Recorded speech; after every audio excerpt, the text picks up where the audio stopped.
Une nouvelle brouille est en gestation entre Maurice Kamto et Cabral Libby. Sans le nommer, le président du PCRN a fait une récente publication sur les réseaux pour exprimer sa joie d'apprendre que le MRC a revu sa copie par rapport aux inscriptions sur la liste électorale.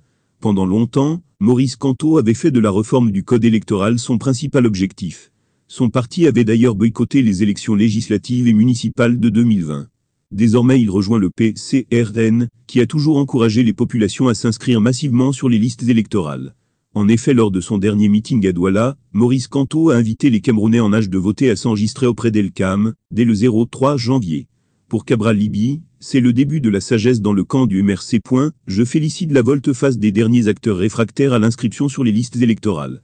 Leur changement d'approche est empreint de sagesse. Si tout le monde nous rejoint, ensemble nous atteindrons l'objectif de 11 millions d'inscrits avant 20 253, a indiqué le député Cabral Libby. La position précédente du Maurice Kamto avait créé des tensions au sein de son parti.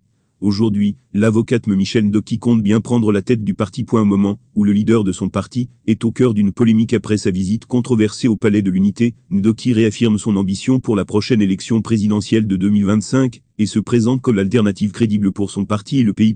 La convention du mouvement pour la renaissance du Cameroun sera organisée au mois de novembre prochain. Elle sera l'occasion pour nous tous de prendre nos responsabilités. J'ai annoncé au mois de juin dernier ma candidature à la présidence du parti. Je la confirme aujourd'hui.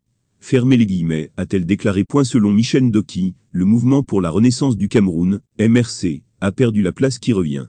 Elle dénonce implicitement les méthodes du MRC, prône l'ouverture et compte bien redorer l'image du parti. Notre parti se voit coller une étiquette injuste et injustifiée de parti ethnocentré, donc de parti incapable de porter les aspirations de l'ensemble des citoyens camerounais.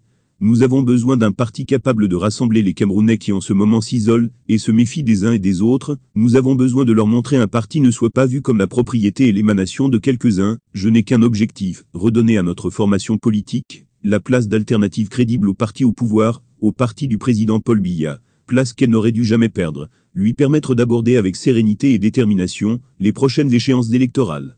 Fermez les guillemets, a-t-elle déclaré.